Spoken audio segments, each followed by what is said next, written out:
idea that a lot of people have about the youth in Nigeria has over the years been overshadowed by a certain level of negativity. They go so far as describing us as young, dumb, broke, stupid, and even lazy. Now, every so often, we're blessed with a young person or young persons who come along and change that narrative. Welcome to Inside Out on Dane TV. My name is Edidion Nsima, and I'll be your host. Today, my guest is one such young person. Please make welcome Dr. Dan Abia. Dr. Abia, welcome to Inside Out. Thank you very much. Okay. Now, it is my understanding that your education started here in Nigeria, Akwaibom State, at St. Mary's Science School, Edianabia, and from where you progressed to, let me see if I have this right, Ivano-Frankivsk National Medical University in Ukraine. You're right. Mm-hmm. Okay. So, Dr. Abia is a medical doctor, and he's also a politician. I believe I've covered the bases, but maybe there is something I've left out. So please, let's take you from your perspective. Well, you've nailed it. My schooling career started in St. Mary's Science College at Dienenberg, then proceeded to the university outside Nigeria, that's in Eastern Europe, Ivano-Frankivsk National Medical University. That's where I graduated from as a medical doctor. Okay, so immediately after graduation, you returned to Nigeria. I did, yeah. I worked a bit. I worked a bit out there before coming back here. No, okay. Then I also have a diploma too in physiotherapy. That's what a lot of people don't know. You're a physiotherapist. Yeah, I have a diploma on side. That one was just I just had that as a hobby, while still there. So okay. I would like to know your medical profession. I mean, in Nigeria, a lot of parents want their children to be doctors, lawyers. Is this something you always wanted to do, or you picked it up as part of parental pressure or societal pressure? I believe it's a self-driven passion. Okay. It was solely my opinion and my drive to be a doctor. No one asked me to be. Something I've always wanted to be. Okay. While growing up. No. Okay. Now, about the political aspect of your life. Well, when did you want to go into politics? What started this journey? Well, it's a political. Every human is a political being. Every human being is a political being. I believe at the core. Yeah, yes. Yeah, you can't really say, okay, someone started politics here or there. Every human being is politics is played everywhere. Okay, let me rephrase. I think I should rephrase that. What started your active political participation in the Nigerian political circle? Okay, well, I would say that my drive to be part of the change is what has really made me pay attention to the politics of today. Made me really pay attention to the youth politics, because I believe Nigeria has gotten to a point whereby the younger generations, the youths, should be interested in what's happening. You are either part of, we have three types of people that watch things happen, people that are part of things that are happening, and people that don't know what the hell is happening. You understand? I decided to fall under the category of being part of what is happening in a positive way. So I believe if you keep on looking at Nigeria outside the box, you can't really be part of that positive change. But being active, being part of a system that you can bring something positive to it is what I'm driving at. Okay. You know that over the years, a lot of people have come with the idea that they want to create change, and it hasn't always gone that way. do you think that you have what it would take to cause that change from whatever aspect of the politics that you're playing? Do you think you have what it takes to make that change really happen? I believe it's perseverance. Yeah, because if a man that stands for something will not fall for anything. If we put our foot down and persevere, and perseverance is just the word. It's what we need. If we could produce a lot of youths that will, stand their grounds and say, okay, we want this country to move in this direction. We want something positive to happen.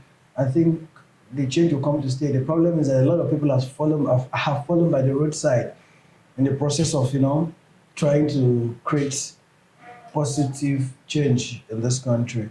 But if you persevere, I believe we'll get there. Okay. Now, you're a medical doctor and you're also a burgeoning politician. These are two very demanding careers. Going into politics, it's very demanding. The last time we met, you were dealing with a gunshot wound. Yeah. I think that was what delayed this from happening earlier. So just that shows a glimpse of how tedious your life can be. So how do you balance medicine and politics? Well, politics for me is not a full-time job. It's not. It can be. The problem is that once you understand time management and set your priorities right, you can be whatever you want to be and do whatever you want to do. It's all about time management, setting your priorities as the day comes by. Okay. Yeah. Now, medicine has a lot of challenges to it. Couple that with, yes, your politics, and then your life as a young person, your own personal life. How do you overcome the many challenges that face you? The Nigerian society throws a lot of things at young people every single day. So how do you navigate these challenges? How do you overcome them? And what are these challenges, as a matter of fact? Okay, good. And if I understand your question, the challenge is it in the health angle or general challenges? Just general challenges, yes. Well, yeah, I know being Nigerian is enough challenge, being Nigerian is enough challenge. But I believe that there's more awareness now. There is a lot of more. The youths are more aware. They are more conscious of positive change. Although being a youth in Nigeria is not that easy, where we don't have the conducive environment, the enabling environment to be really great. You understand? But there's a lot of awareness now. The youths, thank God for the internet world now, where the youths are now seeing what's going on out there, and they are pushing. I believe that at least by this next dispensation, I have this feeling that the youths will be more involved in governance, because why I keep saying governance is because as an individual, there's so much you can do. The government is practically the determinant factor in the economy, the educational system, employment, and all of that. But I believe that with how the youths are advocating now, creating more awareness, I believe that we're really involved in this next dispensation. When you mentioned the next dispensation. I'm curious, do you have a personal ambition with this coming elections in mind? Do you intend to run for any political office? Well, if I'm called to serve, I won't say no. This is my country. That is a very diplomatic way of putting it. I wouldn't say no if I'm called to serve. All I'm really interested is knowing or being part of who is coming in next. Does this person have interest of the young people at heart? Is this person bringing development? What does this person stand for? Okay, now that leads me to the next question. Drawing from that, what is your ideal candidate like? Yeah, talking about my ideal candidate, if we zero it down to Akwaibom, because it's a charity begins at home, I'll start from here before we talk of even national or any other place. Since I'm from Akwaibom, so I'll start from here. My ideal candidate will be one. Someone that has, even as an individual, has had the capacity, even as an individual, has been able to create employment. Because if you look at statistics now, I think Akwaibom is among the highest unemployed. Yes. Yes. So I would root for someone that I know has had the capacity to employ people in his private business, or or in his, as a private person, because I believe such a person will be able to do it if given an opportunity to rule. I would route for someone that I'm sure has the connect to bring down more companies down to my state, because at least by virtue of bringing more companies, when you've cut down unemployment, I would route for someone that I believe doesn't have any, should I say, any record of any record of corruption, or has even written statement in the police station before. I would route for someone that has passion for the people, because as a leader, if you don't have this passion for the common man, if you don't have this passion, if you're not driven by this passion for the common man, I believe you won't be able to reach out to the common man on the street. Okay. So I'm looking, those are the qualities I'm looking out for in the next person I'm routing for these elections. Okay. Now, these qualities you have mentioned, who is your ideal candidate? Okay, yeah, my ideal candidate basically is a man that has passion for the people, that's compassionate, a man that even in the private sector has reached out and has touched so many lives in this Akwaibom. A man that at least without even having, I don't think he even had plans to run when his philanthropic activities has even gone way ahead of him. I can tell you, I think there've never been a bigger philanthropist in Akwaibom than this man that I'm talking about. I can tell you that for free. Someone that at least in the private sector has been able to employ over 2,000 people as a private individual. I think that's the kind of person that can change the story or the narrative of Akwaibom. Okay. And we move from this high rate of unemployment to at least, where every youth out there would be employed too. I think a man that in an individual capacity has been able to, in the private sector has been able to touch so many lives in diverse ways. If such a person is given an opportunity, don't you think he will do better?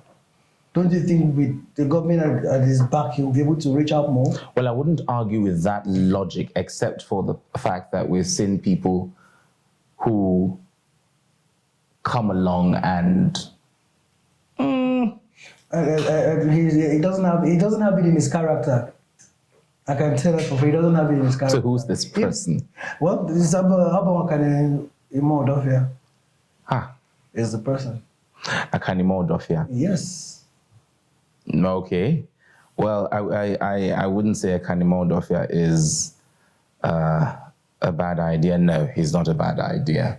But then again, let's leave Akanimo Dofia for later. Because the question is, what I would say is that show me your report card.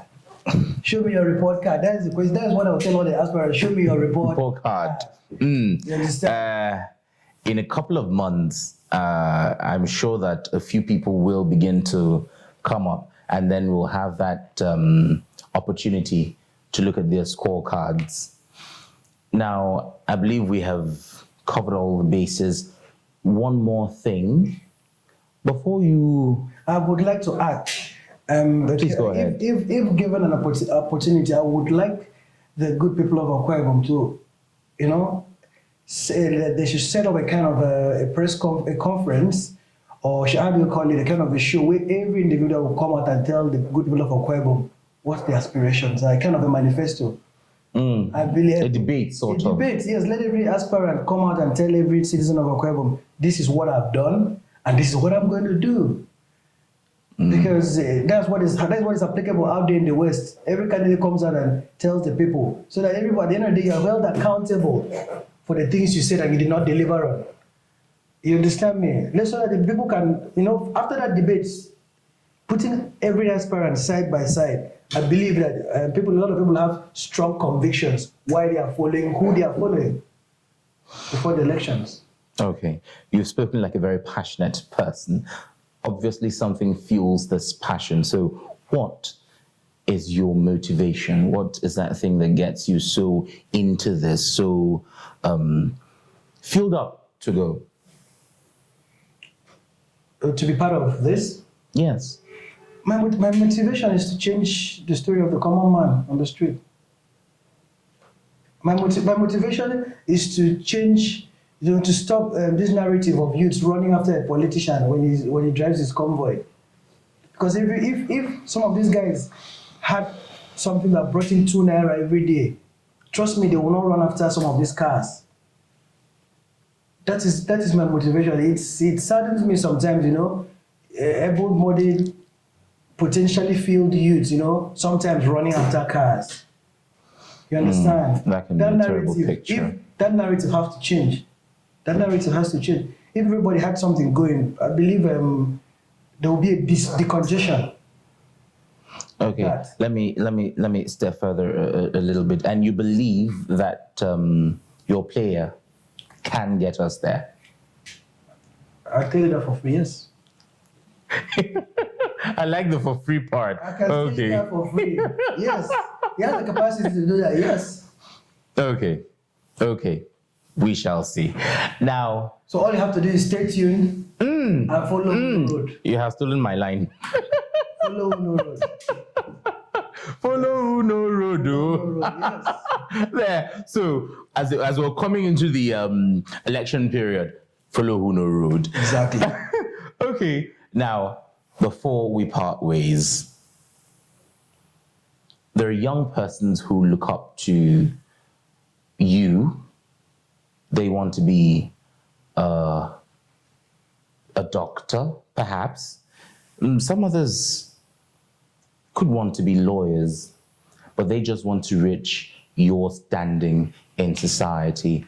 Believe it or not, you've come a long way. And there are people who would want to get to that point. What is your message to those people? Well, I would say a few words on that. My message to the people out there will be focus, stay consistent, and persevere. 3 things: focus, stay consistent, and persevere. You'll get there. Okay. Thank you very much for giving us your time. And may I say what a lovely place you have here. It's been really wonderful. I do hope that very soon we do this again. Yeah, I would be more than happy to have you again. See, I have a lot of things to learn out of yes. time. Yes, a doctor's time is very precious. So once again, thank you. Please, it's been lovely having you listen to us. Please, let's do this again some other time, yeah? It's still Inside Out, and I am Abia Dan, having taken a session there with Dr. Abia Dan Abia. Thank you very much.